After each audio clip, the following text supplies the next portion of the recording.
Law Insight Law, protecting your rights with integrity. LLB final ইয়ারের civil drafting, criminal drafting ও professional এথিক্সের B গ্রুপের প্রশ্ন নিয়ে আলোচনা করা হবে।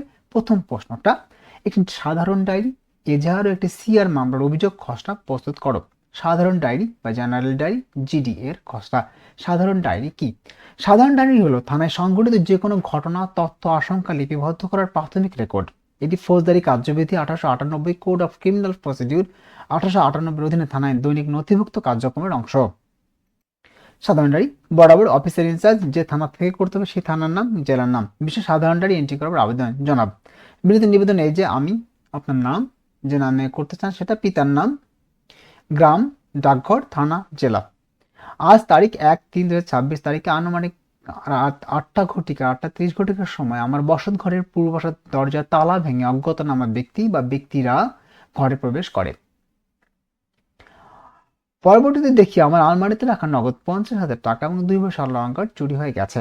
আমি আশঙ্কা করছি যে পূর্বশত্রুতার জেদ ধরে স্থানীয় কিছু ব্যক্তি এই ঘটনার সাথে জড়িত থাকতে পারে। অতএব বিষয়টি সাধারণ ডায়েরিভুক্ত করার জন্য আবেদন করছি। ইতি তারিখ দিতে হবে, স্বাক্ষর মোহাম্মদ রফিকুল ইসলাম। যদি কোনো একটা নাম দিতে চান দিতে পারেন, মোবাইল এত। এজাহারের খসড়া। এজাহার কি? এজাহার হলো আমলযোগ্য অপরাধ সংগঠনের প্রথম লিখিত তথ্য যা থানায় দাখিল করা হয়। কোড অফ ক্রিমিনাল প্রসিডিউর 1898 154 ধারে এজাহার গ্রহণের বিধান রয়েছে। নমুনা এজাহার। এজাহার থানা, জেলা। এজাহারদাতার নাম রফিকুল ইসলাম, পিতা আব্দুল করিম, গ্রাম দক্ষিণপাড়া, থানা, জেলা। অভিযুক্ত নাম সোহেল, পিতা অজ্ঞাত, মোহাম্মদ কামাল, পিতা অজ্ঞাত। ঘটনার তারিখ ও সময়। এখানে পিতা অজ্ঞাত না দিয়ে যদি পিতার পুরো ঠিকানা দিয়ে দিতে চান দিতে পারেন, কাল্পনিক ঠিকানা। ঘটনার তারিখ সময় 1/3/2026 রাত 8:00। ঘটনার সময় এজাহারদাতা বসত ঘর। ঘটনার বিবরণ। উল্লেখিত তারিখ ও সময় আসামিরা দেশীয় অস্ত্রসহ আমার ঘরে জোরপূর্বক প্রবেশ করে এবং আমাকে মারধর করে নগদ 50,000 টাকা 2 ভরি স্বর্ণ অলংকার ছিনিয়ে নিয়ে যায়। চিৎকারের আশেপাশের লোকজন এগিয়ে এলে আসামিরা পালিয়ে যায়। ঘটনার দণ্ডবিধি 1860, পেনাল কোড 1860, 392, 452, 323 ধারা শাস্তিযোগ্য অপরাধ। অতএব আইনানুগ ব্যবস্থা গ্রহণের জন্য আবেদন জানাচ্ছি। কি তারিখ, স্বাক্ষর। সিআর মামলার খসড়া। সিআর মামলা।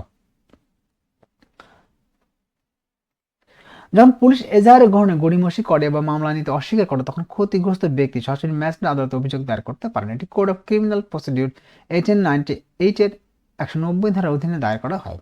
সিআর মামলার অভিযোগপত্র। মোকাম মাননীয় চিফ জুডিশিয়াল ম্যাজিস্ট্রেট আদালত, যে জেলা সেই জেলার নাম দিতে হবে। সিআর মামলা নং 2026 এর আগে একটা মামলার নাম্বার বসায় নেবেন, তাহলে হয়ে যাবে। বাদীর নাম, পিতার নাম, ঠিকানা পুরোপুরি দিয়ে দিতে হবে। এবার বিবাদীর নাম, ঠিকানা, পিতার নাম পুরোপুরি দিয়ে দিতে হবে। অভিযোগের বিবরণ। বাদী একজন শান্তিপ্রিয় নাগরিক। 1/3/2026 তারিখে রাত 8:00 বিবাদীগণ দেশীয় অস্ত্র সহ বাদীর ঘরে প্রবেশ করে এবং মারধর করে নগদ 50,000 টাকা ও 2 ভরি অলংকার ছিনিয়ে নিয়ে যায়।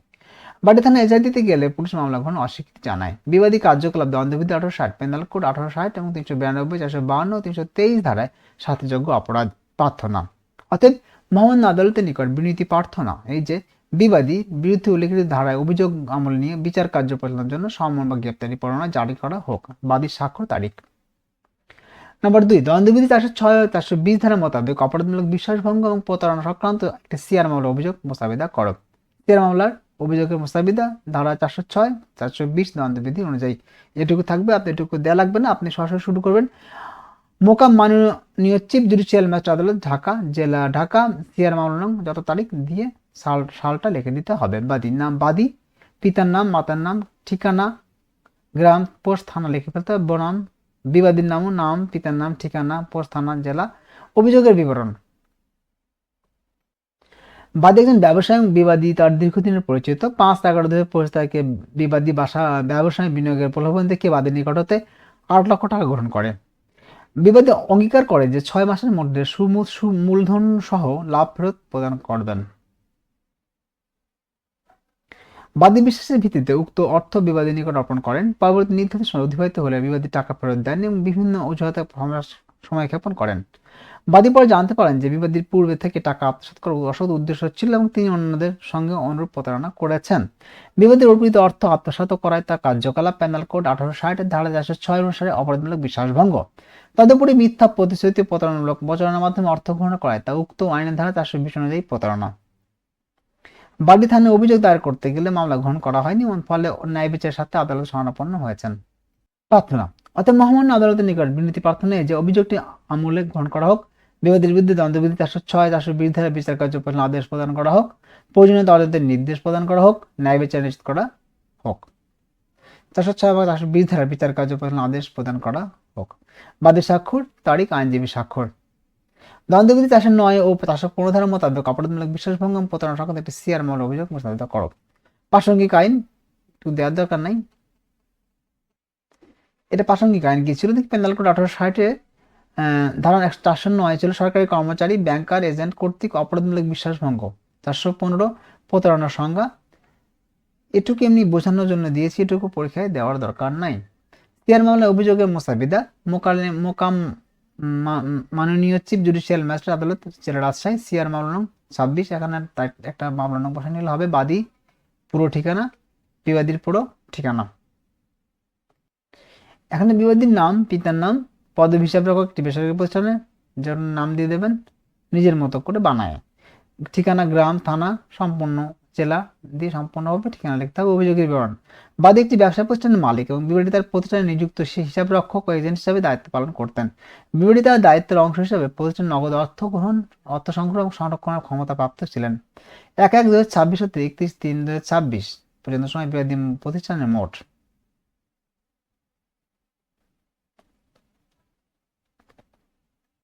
এখানে দেখতেছেন যে 1/3 দিলে হবে।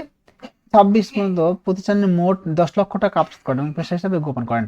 বাদী হিসাব যাচাই করে বিষয়টি জানতে পারেন এবং বিবাদীর নিকট জবাব চাইলে তিনি সন্তোষজনকভাবে টাকা দিতে ব্যর্থ হন। বাদী হিসাব যাচাই করে বিষয়টি জানতে পারেন এবং বিবাদীর নিকট জবাব চাইলে তিনি সন্তোষজনকভাবে ব্যাখ্যা দিতে ব্যর্থ হন। বিবাদী তার নিকট ন্যস্ত অর্থ অসৎ উদ্দেশ্যে আত্মসাৎ করে তার কার্যকলাপ পেনাল কোড 1860 এবং 9 ধারা 409 অনুযায়ী অপরাধমূলক বিশ্বাসভঙ্গ। তদুপরি বিবাদী শুরু থেকে অসৎ উদ্দেশ্যে মিথ্যা হিসাবে প্রদর্শন ও প্রতারণামূলক আচরণ করেন, যা উক্ত আইনে ধারা 415 সালে প্রতারণা শামিল। বাদী থানায় অভিযোগ দায়ের করতে গেলে মামলা গ্রহণ গড়িমসি করা হয়, ফলে ন্যায় বিচারের স্বার্থে আদালতে অভিযোগ দায়ের করা হলো। আইনি বিশ্লেষণ দরকার নাই, এটুকু বোঝানোর জন্য দেওয়া হয়েছিল। প্রার্থনা। অতএব মহামান্য আদালতের নিকট বিনীতি প্রার্থনা, অভিযোগটি আমলে গ্রহণ করা হোক, বিবাদীর বিরুদ্ধে দ্বন্দ্ববিধি 409, 415 ধারায় বিচার কার্য পরিচালনার আদেশ প্রদান করা হোক, প্রয়োজনীয় তদন্তের নির্দেশ প্রদান করা হোক, ন্যায় বিচার নিশ্চিত করা হোক। বাদীর স্বাক্ষর, আইনজীবী স্বাক্ষর। নাম্বার 3, দায়রা আদালতে বিচারাধীন একটি মামলা জামিনের দরখাস্ত এবং অব্যাহতির দরখাস্ত খসড়া প্রস্তুত করো। দায়রা আদালতে জামিনের দরখাস্ত।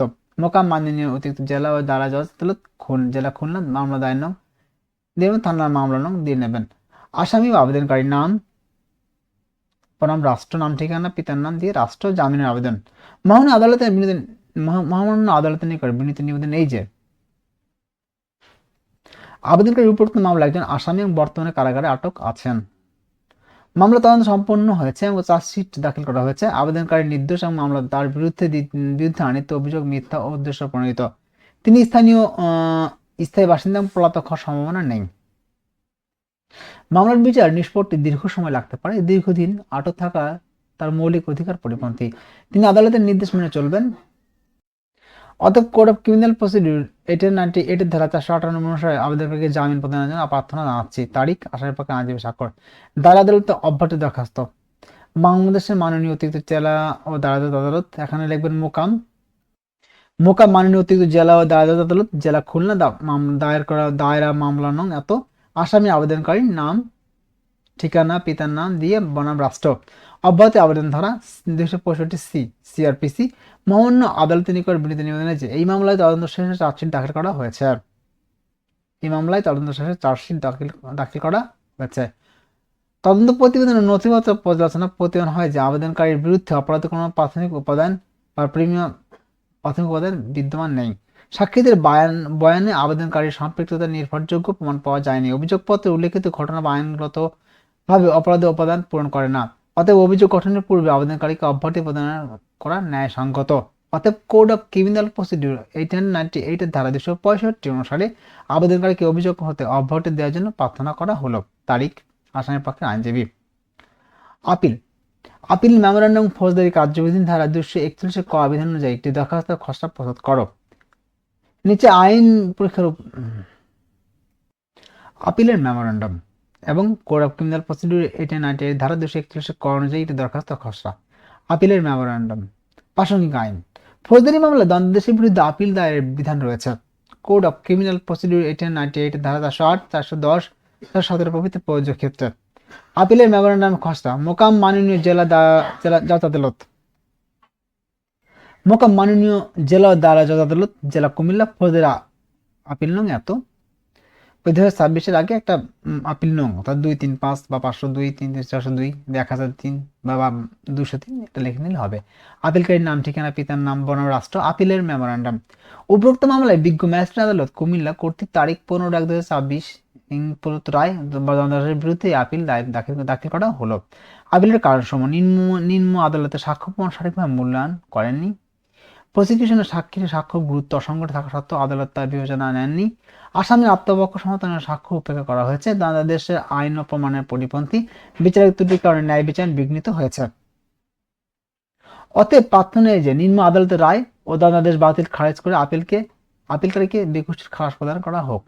তারিখ, আপিলের স্বাক্ষর, আইনজীবী স্বাক্ষর। ধারা 241 ফৌজদারি কার্যবিধি অনুযায়ী দরখাস্ত খসড়া। ধারা 241 ক কি? কোড অফ ক্রিমিনাল প্রসিডিউর 1898 ধারা 241 অনুযায়ী ওয়ারেন্ট মামলা পুলিশ রিপোর্ট ভিত্তিতে বিচার শুরু হলে অভিযোগ গঠনের পূর্বে আদালতে যদি মনে করেন যে আসামির বিরুদ্ধে অভিযোগের যথেষ্ট ভিত্তি নেই, তবে তাকে অব্যাহতি দিতে পারেন। ধারা 241 অনুযায়ী অব্যাহতির দরখাস্ত মোকাম মাননীয় সিনিয়র জুডিশিয়াল ম্যাজিস্ট্রেট আদালত, জেলা নোয়াখালী, জিআর মামলা নং এত। আসামি আবেদনকারী নাম, পিতার নাম, সাং, পোস্ট, থানা, জেলা, বনাম রাষ্ট্র। ধারা 241 সিআরপিসি অনুযায়ী অব্যাহতি আবেদনপত্র। মহামান্য আদালতের নিকট বিনীত নিবেদন এই যে উপরোক্ত মামলায় পুলিশ তদন্ত শেষে চার্জশিট দাখিল করেছে। কেস ডায়েরি, চার্জশিট ও সাক্ষীদের জবানবন্দি প্রতিবেদন দেখা যায় যে আবেদনকারীর বিরুদ্ধে অভিযোগের কোনো প্রিমা ফেসিয়া উপাদান বিদ্যমান নেই। প্রিমা ফেসি সাক্ষীদের বক্তব্য আবেদনকারীর সম্পৃক্ততার নির্ভরযোগ্যতা প্রমাণ পাওয়া যায় না। অভিযোগপত্রে বর্ণিত ঘটনা আইনগতভাবে অপরাধের উপাদান পূরণ করে না। অতএব অভিযোগের গঠনের কোনো আইনগত ভিত্তি নেই। অতএব কোড অফ ক্রিমিনাল প্রসিডিউর 1898 ধারা 241 ক অনুসারে আবেদনকারীকে অভিযোগগত অব্যাহতি দেওয়ার জন্য প্রার্থনা করা হলো। তারিখ, আসামির পক্ষে আইনজীবীর স্বাক্ষর। এই ছিল গ্রুপ বি এর প্রথম অংশ। এই প্রথম অংশে 4টা প্রশ্ন আলোচনা করা হয়েছে, পরবর্তী আরো 2টো দেওয়া হবে। এগুলো পড়বেন, এগুলো ভালোভাবে পড়বেন, 1-2বার পড়লে মনে থাকবে। আর এগুলো যদি পরীক্ষায় কমন এসে যায় তাহলে যদি আপনি লিখতে পারেন এভাবে তাহলে পূর্ণাঙ্গ মার্ক পাওয়ার সম্ভাবনা রয়েছে। ধন্যবাদ সবাইকে, সবাই ভালো থাকবেন।